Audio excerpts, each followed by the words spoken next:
Hey Dream Theater fans, you like songs like The Answer Lies Within, Wither, Disappear, Lifting Shadows Off a Dream, Hollow, The Looking Glass? Well, congratulations, Dream Theater has made a 2-hour album of just that for you.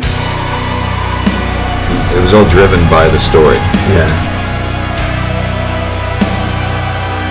About 2.5 years in the making.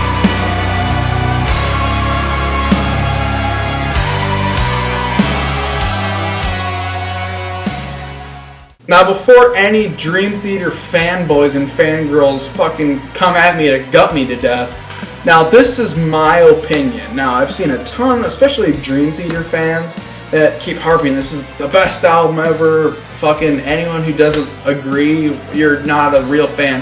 Now, I fucking love Dream Theater, okay? They're one of my favorite bands. Probably was my personal favorite band until this album came out, which just kind of fucked my brain with a sort of boredom. But this is me telling you guys how I feel of this album and how I feel you guys should spend your money, or if people should support this album. And I think even if a band that you really like, if they put out a piece of shit, even if you really like them, I think if you hate it, then you should voice your opinion to say don't do this again and do something better, basically. And the whole stance of you're not a real fan if you don't like everything they put out, that's not true. That's called being a fanboy or fangirl, and that's being stupid. The thing is, I mean, it is my opinion, but I'm going to argue that this album sucks based on factual stuff. And this whole point of this review is I'm trying to warn people not to buy it, if they have a certain mindset, that is. Now, do I think this album is worth $20 because it is a double album, 2 hours? Hell no. Do I think it's worth $10? Hell no. I think the amount of decent music on it is equivalent to maybe a little bit less than a fourth of the music on the album. Now, I was actually sort of interested with this idea of having a big epic rock opera, and I think that they could have done it right, but the problem is not the rock opera, it's not the epicness of anything, because this album is epic, I mean, I'll agree in that, but the problem is the songwriting. Everything feels generic and drawn out, like they just wrote some generic shit to write a bunch of fucking songs instead of putting any effort in anything. Even the best songs off this album aren't that great. I mean, there's this one that's absolutely the best song off the whole thing, and that's like one of the only 2 songs of this whole album that's metal or prog. I mean, it's an epic rock opera, which I guess is sort of prog, kind of like The Wall or The Lamb Lies Down on Broadway, but most of his ballads are like bizarre Broadway show tunes, you know, like and all this weird bullshit with like symphonic stuff. Now, this album has a huge epic story that is pretty decent and has to do with like a dystopian world of like futuristic shit, and they only allow music through like robots and stuff, and they have this big revolution and try to fight the Lord Nefarious or something, which is the stupidest villain name ever. Now let's talk about the members. The most glaring issue with a member on this album, other than the fact that once again, just like any other Dream Theater album of late, you can't fucking hear John Mayung at all, or have any bass features from him for some reason, is Mike Mangini. Now, I like Portnoy more. I'm gonna admit that now. A lot of fans can be like, fucking, he hates fucking Mike Mangini because he wants to suck Portnoy's balls all day long. No. Okay, I was open with Mike Mangini, like open to like him and stuff, alright? I liked his performance a lot in Dramatic Turn of Events, but the problem I found there, and the problem that's with a lot of this, is that he plays it too safe. He's not super creative and has a lot of awesome drum fills like he did on all Mike Portnoy albums, you know? Mike Mangini just kind of does some of the more normal stuff that Mike Portnoy had done throughout the album, like time changes and stuff, but it's not that noticeable. But then when you come to this album, the chug fest is unbelievable. Every song, of course, is like a ballad, but his drumming is even bad for that, and his drum tone is horrendous. It sounds like a fucking drum machine. And I'm not trying to be like the idiot that's like, he sounds robotic, he plays robotic. I'm arguing that he's not even that interesting of a drummer. He's not exciting. He can just play Portnoy stuff, but he can't be creative like Portnoy. Which is another glaring issue of why this album came to be. See, with Dramatic Turn of Events, they kind of put out an album that felt like Portnoy was still in the band. But then afterwards, they started to strip away all the stuff that Portnoy had added. And a lot of fans were like, yes, get rid of the fucking Portnoyness. But, you know, he was the one that saved the band, right? He was the one that always wanted to keep them in a metal and prog direction, right? I mean, if you watch the Score So Far documentary, they were being driven into, like, commercial shit during the Falling into Infinity era. And Petrucci didn't really care either way. He was just like, whatever, I'll make music or what. Like, he didn't care what music he made as long as it sold.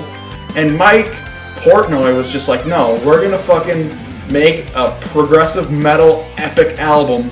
And everyone's gonna leave us alone, and we're gonna make an album like Images and Words that everyone will love. And he fought for this band. Mike Portnoy fought and gave more of a shit for Dream Theater than John Petrucci or John Mayung or even fucking James LaBrie has ever done. And another big problem with this album, on the same lines of John Petrucci, is there's not even a single fucking memorable riff on this whole thing.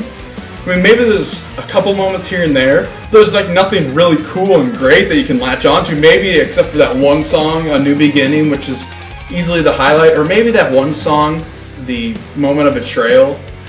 But other than that, it's just ballads where Jordan Rudess is just playing keyboard like crazy. So if you wanted metal, you're not going to get much of it here. If you wanted prog, you're not going to get much of it here. And if you wanted technical playing, you're not going to get much of it here. This album is hardly Dream Theater. But the big problem with that is when it culminates together, this whole album just sounds like a Disney movie. This is what still gives me nightmares. And funnily enough, probably the best thing about the whole album is that James LaBrie sings like 90% of the whole album, when before he was always put in the back.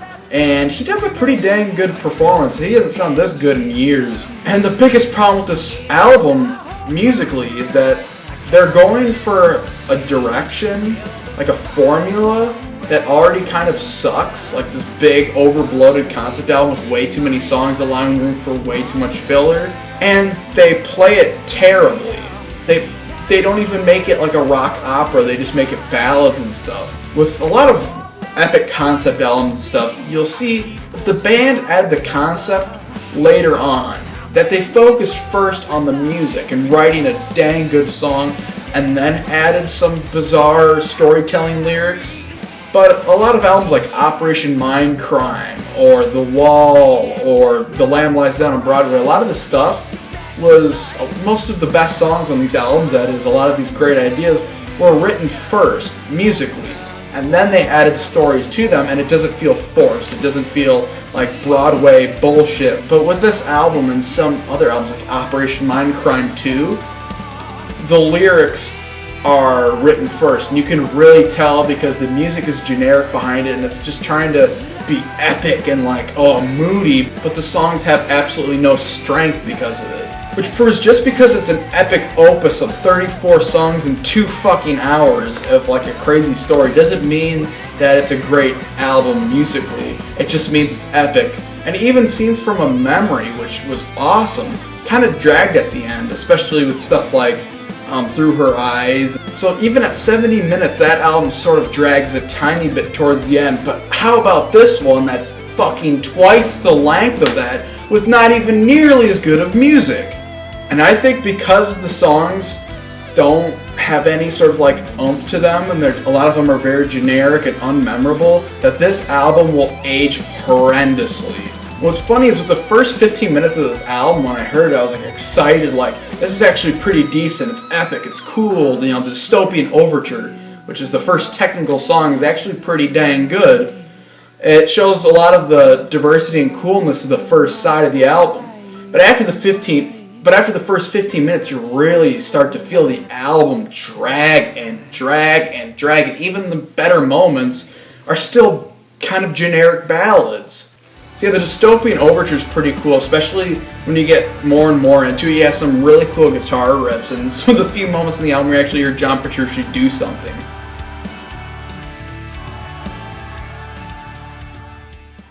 Then we have the single The Gift of Music, which feels like a lot of the kind of ballads on the album, but at least feels a little bit more exciting.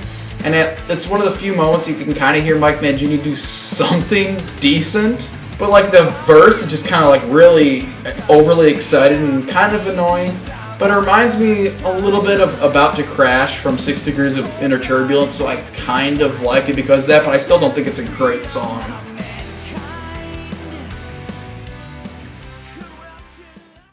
Then we have a little filler sort of thing, The Answer, which is just a little ballad short thing, and it's whatever.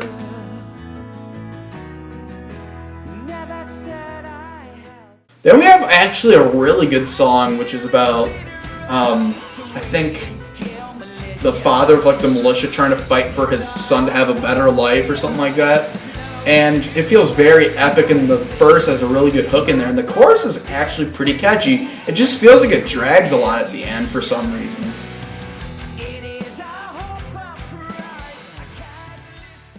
Then we have where the album starts getting really shitty. I was actually invested up until this point, and then we hit Lord Nefarious, where you have that ridiculous Broadway stuff.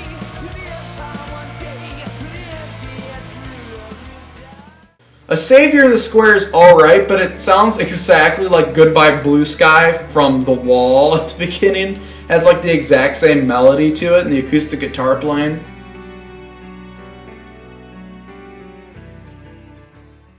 When Your Time Has Come is also decent. It's probably one of the better, more memorable ballads, but still pretty generic.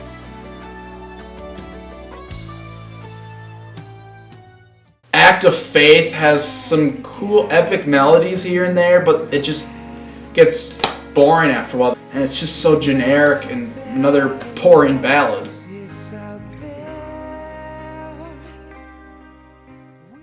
"3 Days" is absolutely horrendous. Nothing exciting, fun, or even good about this song. It's one of the songs that has really terrible vocal melodies and riffs and ideas. It just feels really cheesy and out of place and disjointed.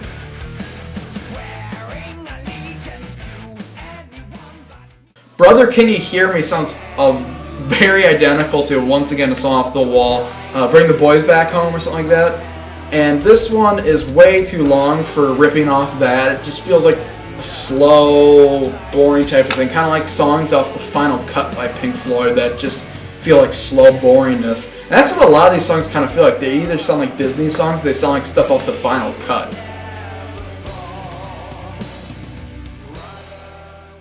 Then we have a pretty decent ballad, because at least this one's a little more creative. A Life Left Behind, which has some cool acoustic guitar playing at the beginning, and some actually really catchy melodies in the chorus. Definitely better than a lot of the other songs.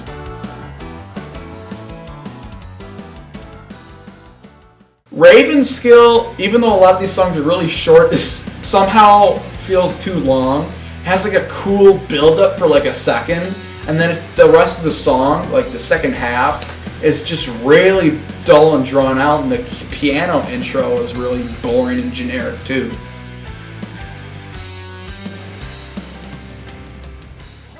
Chosen is another generic ballad, but there's some sort of epic catchiness later, but it's decent.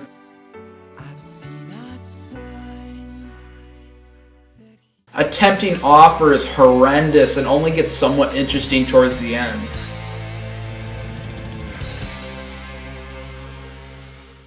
The X Aspect is another generic, forgettable ballad.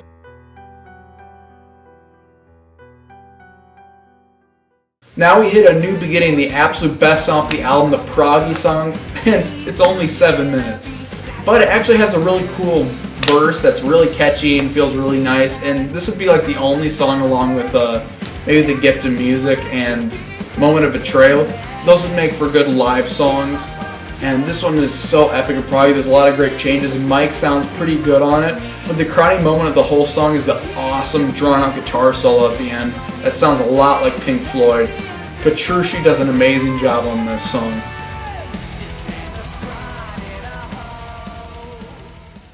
The Road to Revolution just sounds a lot like Brother Can You Hear Me. It's just kind of slow and epic and blah blah.